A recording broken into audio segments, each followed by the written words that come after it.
Olá, muito bom dia, boa tarde e buenas noites, no melhor horário que esse vídeo encontrar com vocês. Eu sou a Prof. Maria Andrade, advogada, professora e mentora para a primeira fase do AB. E tô seguindo aqui com o nosso resumo, com a nossa revisão da revisão de direito constitucional. E hoje eu tô aqui no ponto 3, direitos e deveres individuais e coletivos, tá? Os direitos individuais são uma cláusula pétrea da nossa Constituição e eles não estão somente no artigo 5º, eles podem estar espalhados também. Essa é uma outra pegadinha que cai muitas vezes na questão que tá lá, de alguma forma, o examinador induz o aluno a erro em dizer que os direitos fundamentais são somente aqueles elencados naqueles milhares de incisos do artigo 5º. E não, tá? Nós temos direitos fundamentais em outros dispositivos, até mesmo em dispositivos internacionais. Então, os direitos fundamentais, eles não são um rol taxativo, eles não estão somente no artigo 5º da Constituição, eles também estão espalhados ao longo das outras legislações, tá? Os direitos individuais são 5 grandes grupos: direito à vida, à liberdade, à igualdade, à segurança e à propriedade, tá? E são garantidos aos brasileiros e estrangeiros residentes no país. Termo que deve ser entendido em sentido amplo, abrangendo todos os estrangeiros em solo brasileiro sobre as leis brasileiras. Ou seja, não é somente aquele estrangeiro que está no Brasil, que ele não tem a nacionalidade ou que ele está de forma ilegal aqui, ele também, esses direitos fundamentais também vão abranger ele. Porque ele não vai deixar de ter direito à vida, ele não vai deixar de ter ali um direito à igualdade perante as outras pessoas, porque ele está no nosso país de forma ilegal. Então, se ele está em solo brasileiro, esses direitos também o abrangem, tá? E a isonomia formal. Todos poderão igualmente buscar os direitos expressos na lei. Isonomia material. Tratar desigualmente os desiguais para reduzir as desigualdades. Igualdade perante a lei. Direcione o aplicador da lei para que aplique sem fazer distinções. Isonomia formal. Igualdade na lei. Direcione o legislador a não fazer distinções entre pessoas no momento de se elaborar uma lei, tá? Essa é bem importante, essa parte da igualdade aqui perante a lei, que é tão falada, né? Nossa, o pessoal gosta muito de falar sobre ela. É que o legislador, quando ele vai fazer a própria lei, ele não pode pensar num grupo determinado de pessoas, tá? Tem que pensar em todo mundo como um todo mesmo. Não pode haver essa distinção, tá? Ah, essa lei, isso aqui eu tô fazendo para tal pessoa, né? Vamos supor, para determinada classe social ou algo do gênero, tá bem? Não é assim, é igualdade mesmo. Claro, tem aquela parte ali que tratar os desiguais de forma desigual. Aí, claro, a gente vão existir leis direcionadas para dirimir essas desigualdades. Mas não é que está se fazendo uma lei com uma certa discriminação para outras pessoas. Não confundam uma coisa com a outra, tá? Prisma de observação do princípio da legalidade. Para o cidadão, o particular pode fazer tudo aquilo que a lei não proíba. É uma máxima que a gente costuma ouvir, tá? Para o administrador público, o administrador público só pode fazer aquilo que a lei autorize ou permita. Ou seja, o cidadão, a pessoa comum, né? Ela pode fazer tudo que a lei não proíbe ela de fazer, basicamente. Agora, o administrador público, aquela pessoa que tá ali no governo, tá? Ele só pode fazer aquilo que a lei autorize, que a lei permita. Tem que ser, é o princípio da legalidade da administração pública. Ele só pode fazer o que a lei o permite e não que, não fala nada sobre isso, então eu posso fazer. Não é assim. Vejam essa diferença entre o cidadão comum e o administrador, ok? É livre a manifestação do pensamento, mas o anonimato é vedado. Você pode falar o que você quiser, Claro que temos ressalvas, porém você tem que dar o seu nome a isso, certo? Sigilo bancário e fiscal só podem ser relativizados com a devida fundamentação. O teu sigilo bancário, né, o teu sigilo fiscal, alguém só vai poder ter acesso a ele. Por quê? Por decisão judicial. Claro, pode haver quebra de sigilo bancário por decisão judicial. Isso acontece e muito, tá? Por CPI e também pode o Ministério Público, mas somente em casos que envolver verbas públicas. Então vejam, o sigilo bancário, o sigilo fiscal, ele pode ser relativizado por decisão judicial, por CPI, e o Ministério Público ele só pode quebrar esse sigilo bancário, esse sigilo fiscal de alguém se isso envolver verbas públicas. Então lá na questão pode vir dizendo que existem 3 entidades aí que podem exigir a quebra, né, de sigilo bancário. E vai vir o Ministério Público também. Porém, o Ministério Público tem essa ressalva que é somente quando envolve verba pública, tá? Não caiam nessa pegadinha. Sigilo das comunicações telefônicas pode ser quebrado por ordem judicial, mas apenas em casos de investigação criminal ou instrução processual penal. Então, o sigilo das comunicações telefônicas, vejam que está sempre ligado a algo criminal, a algo ali do direito penal. Então, é para investigação criminal ou para instrução de processo penal.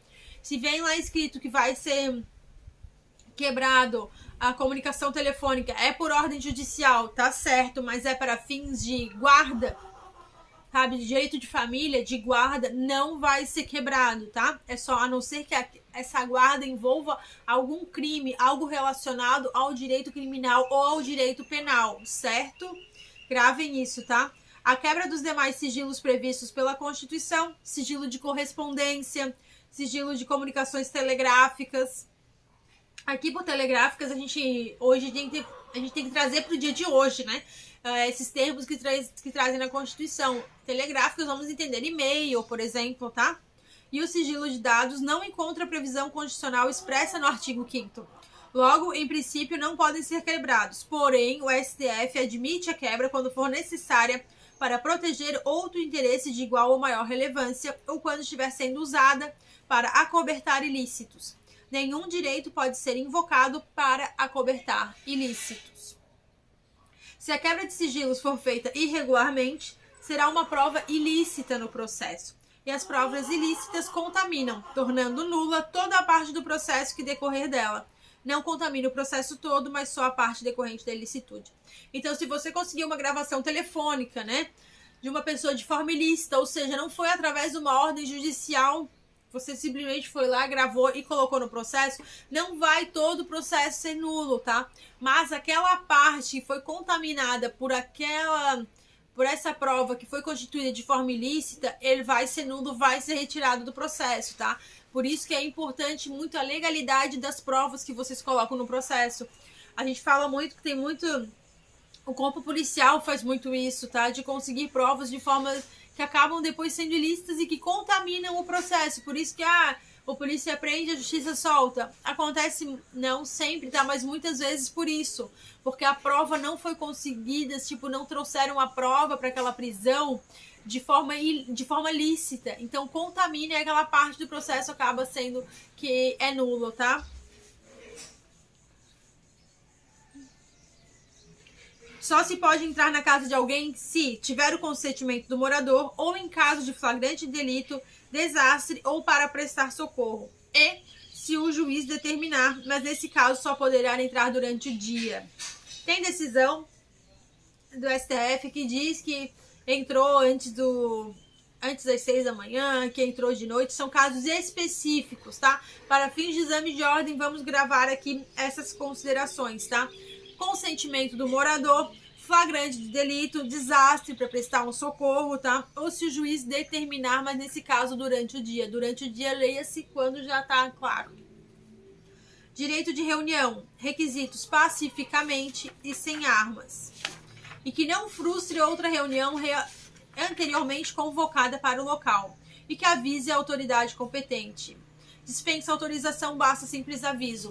Esse aviso, tá? Vocês têm que ver que não necessita ser um ofício, não precisa ser uma carta oficial, basta um aviso. Pode ser um aviso até mesmo pelas redes sociais. Ó, vamos fazer uma manifestação pacífica. Tem que cuidar se não vai atrapalhar outra manifestação pacífica, tá? Não atrapalhando outra manifestação pacífica, basta esse aviso. Basta que o corpo policial, que aquele local esteja ciente de que isso vai acontecer, certo? Então pode ser um WhatsApp, pode ser um comunicado pelas redes sociais, desde que tenha grande abrangência e que ele tenha um conhecimento, tá?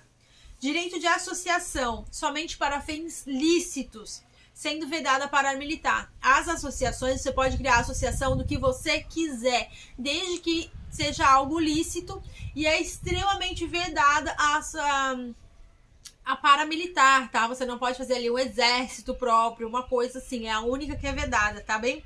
É vedada a interferência estatal em seu funcionamento e nem mesmo precisa-se de autorização para criá-la. Você não precisa pedir autorização de nenhum órgão, de nada, para criar uma associação, tá?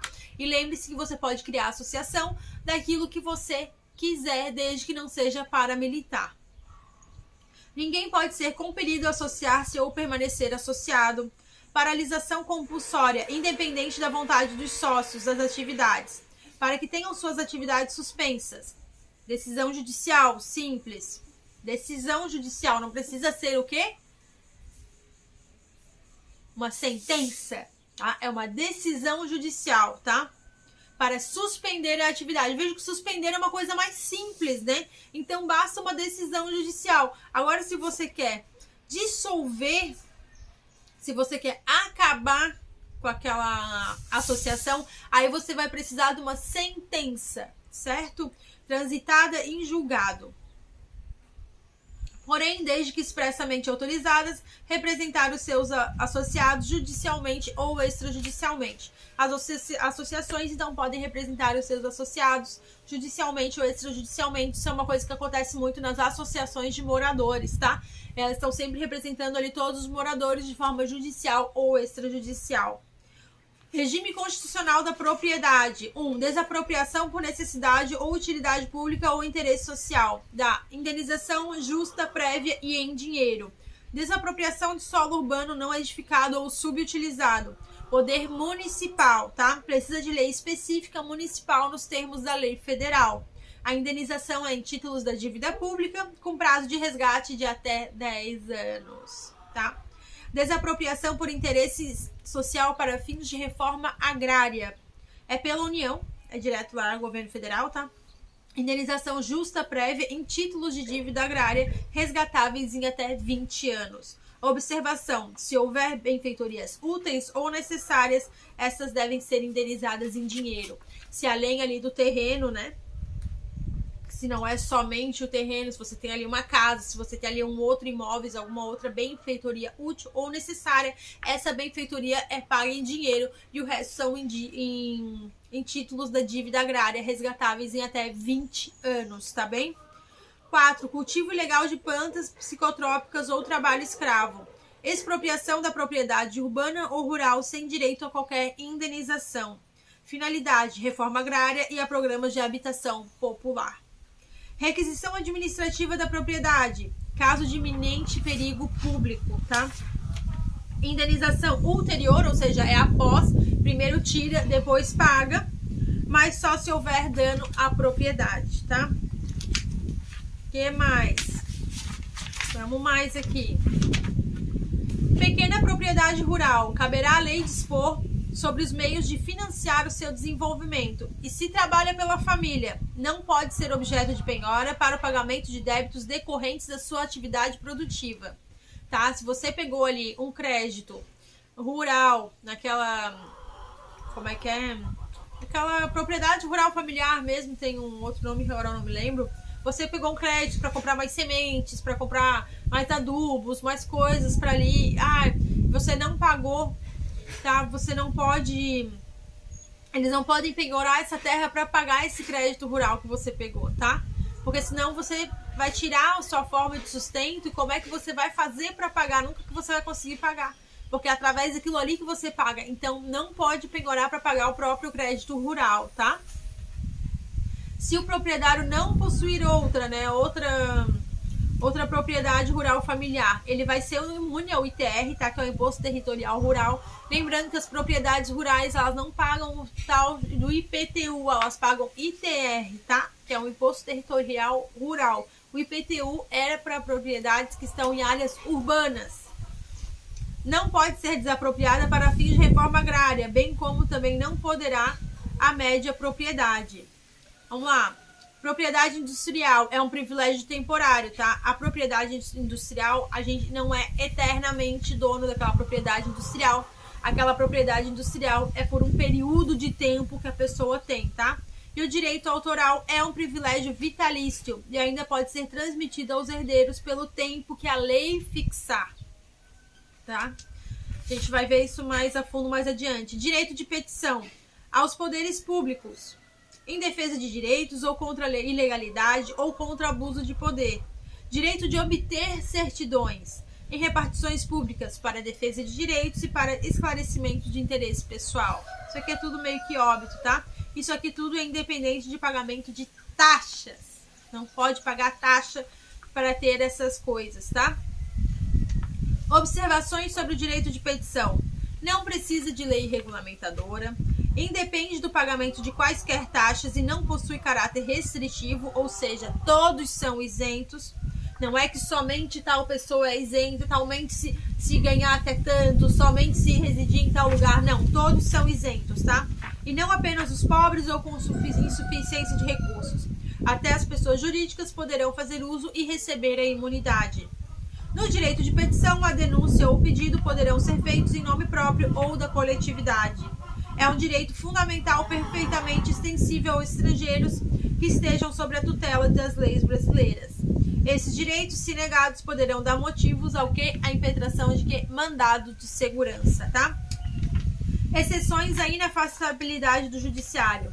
Ações relativas à disciplina e às competições esportivas. Artigo 217, parágrafo 1º. Habeas data. Súmula número 2 do STJ, tá? Prerrogativas do júri. A plenitude de defesa, o sigilo das votações, a soberania dos vereditos, a competência para o julgamento dos crimes dolosos contra a vida. Crimes inafiançáveis expressamente previstos na Constituição. Ação de grupos armados contra o Estado, imprescritível. Racismo, imprescritível, sujeito à reclusão. Tortura, tráfico, terrorismo, crime hediondo, tá? É insuscetível de graça ou anistia. Lembrem-se sempre disso, tá? Prisão, para prender alguém, o que precisa para prender alguém? Flagrante de delito ou ordem escrita e fundamentada de juiz competente. A pena, o que podem ser as penas aqui no Brasil, tá? A pena pode ser de privação ou restrição de liberdade, perda de bens, multa, prestação de serviço social alternativa, suspensão ou interdição de direitos. O que não pode ser a pena? Morte, salvo guerra externa declarada. Veja que a gente não tem pena de morte salvo em caso de guerra, tá? Se na questão vinha ali escrito que de forma nenhuma existe pena de morte no Brasil, não é de forma nenhuma. Em caso de guerra, nós temos sim, tá? Caráter perpétuo, trabalhos forçados, banimento e penas cruéis.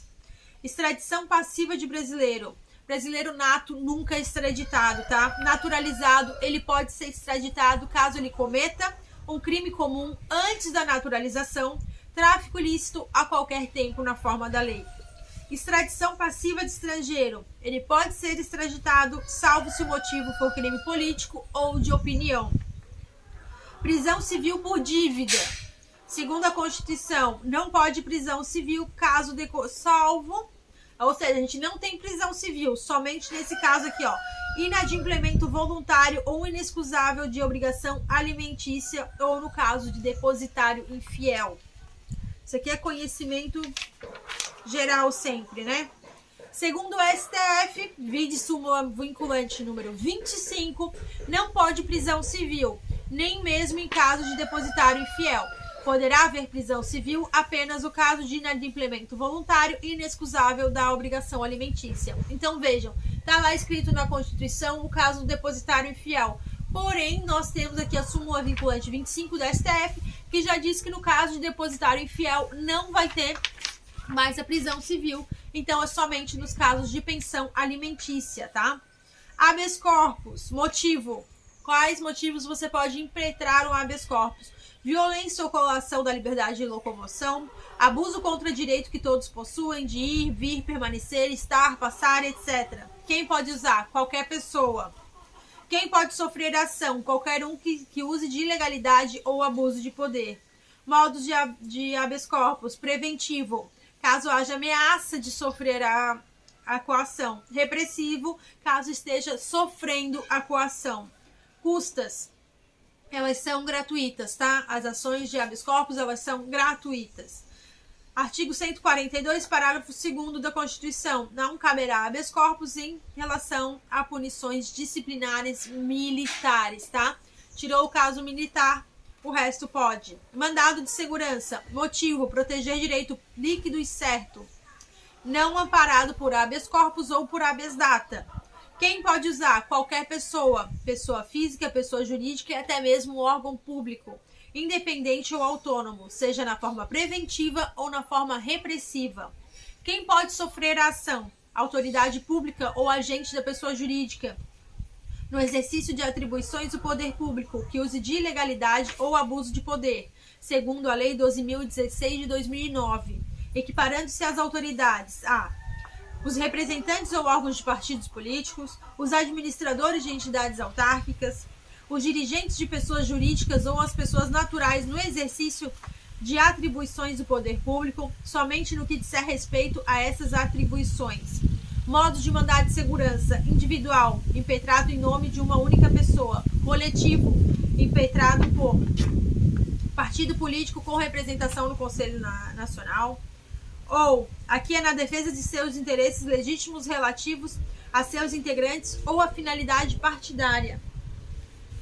Depois, organização sindical, entidade de classe ou associação, desde que essa esteja legalmente constituída em funcionamento há pelo menos 1 ano, tá? No caso da associação, tem que gravar que tem que estar constituída há pelo menos 1 ano. Essa costuma ser a pegadinha, tá? E aqui no caso desses três em defesa de direitos líquidos e certos na totalidade ou em parte dos seus membros ou associados, na forma dos seus estatutos e desde que pertinentes às suas finalidades, dispensada para tanto a autorização especial. Não cabe mandado de segurança contra os atos de gestão comercial praticados pelos administradores de empresas públicas, de sociedade de economia mista e de concessionárias de serviço público, ato do qual caiba recurso administrativo com efeito suspensivo, independente de caução, decisão judicial, tá? Da qual caiba recurso com efeito suspensivo e decisão judicial transitada em julgado. Súmulas que falam sobre o cabimento de mandado de segurança. 625. Controvérsia sobre matéria de direito não impede a concessão de mandado de segurança. Súmula 429. A existência de recurso administrativo com efeito suspensivo não impede o uso de mandado de segurança contra omissão da autoridade. Súmula 266. Não cabe mandado de segurança contra a lei em tese. Súmula 267. STF, tudo STF, tá? Não cabe mandado de segurança contra ato judicial passível de recurso ou correição. Súmula 268. Não cabe mandado de segurança contra decisão judicial contransitado em julgado. Súmula 629. A impetração de mandado de segurança coletivo por entidade de classe em favor dos associados independe da autorização. Súmula 630. A entidade de classe tem legitimação para o mandado de segurança, ainda quando a pretensão vinculada interesse apenas a uma parte da respectiva categoria. Qual que é o prazo para impetrar esse mandado de segurança? Tá lá na Lei 12.016, tá? Artigo 23. O direito de requerer mandado de segurança extinguir-se-á decorridos 120 dias, é um prazo decadencial, tá bem? Contados da ciência pelo interessado do ato impugnado. Súmula 430, STF. Pedido de reconsideração na via administrativa não interrompe o prazo para o mandado de segurança. Súmula 623. É constitucional a lei que fixa o prazo de decadência para impetração de mandado de segurança de 120 dias, tá? Agora o mandado de injunção. Vamos recorrer aqui rapidinho. Motivo: falta de norma regulamentadora, tornando inviável o exercício dos direitos e liberdades constitucionais, das prerrogativas inerentes à nacionalidade, soberania e cidadania. E quem pode utilizar o mandado de injunção? Qualquer pessoa, tá? Quem pode sofrer a ação? Autoridade competente para editar a norma em questão. Modos de mandado de injunção: individual, impetrado em nome de uma única pessoa, ou coletivo, tá? Não está previsto na Constituição, mas é admitido devendo cumprir os mesmos requisitos do mandado de segurança coletivo. Habeas data: motivos, conhecimento de informações relativas à pessoa do impetrante. após ter pedido administrativo ter sido negado. O habeas data é bem importante esse ponto, que ele só pode ser impetrado após a pessoa ter tentado das formas administrativas conseguir a alteração e acesso às suas informações ali, tá? Eita! Retificar dados, caso não prefira fazer isso por meio sigiloso, administrativamente ou judicialmente. Quem pode usar? Qualquer pessoa. Quem pode sofrer ação? Qualquer entidade governamental ou ainda não governamental, mas que possua registros ou bancos de dados de caráter público. Custas. São gratuitas as ações de habeas data. Falta só mais 2, vamos lá. Ação popular. Quem pode propor? Qualquer cidadão, ou seja, somente aquele nacional que tiver em gozo de seus direitos políticos. Motivo: anular ato lesivo ao patrimônio público ou à entidade da qual o Estado participe, à moralidade administrativa, ao meio ambiente, ao patrimônio histórico e popular. A ação popular é muito comum na parte de direito ambiental, tá? Tratou de direito ambiental, é muito comum que se ingresse com uma ação popular, tá? Custas. Fica o autor, salvo comprovada má-fé, isento de custas judiciais e do ônus de sucumbência. Organizando... Agora a última, tá? Organizando as gratuidades e imunidades do artigo 5º.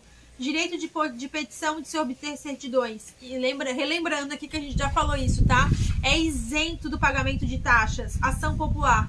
Isento de custas judiciais e ônus de sucumbência, salvo comprovada má-fé. Habeas corpus e habeas data, sempre gratuitos. Atos necessários ao exercício da cidadania, gratuitos na forma da lei, tá? Registro de nascimento e certidão de óbitos, gratuitos aos reconhecidamente pobres. Assistência jurídica integral pelo Estado, gratuita a quem comprove insuficiência de recursos, tá? Isso. Na próxima a gente vai ver, então, direitos sociais aqui, corridinho desse jeito, essas aulas bem direto ao ponto, tá? Um beijão e até a próxima. A gente se vê na próxima aula.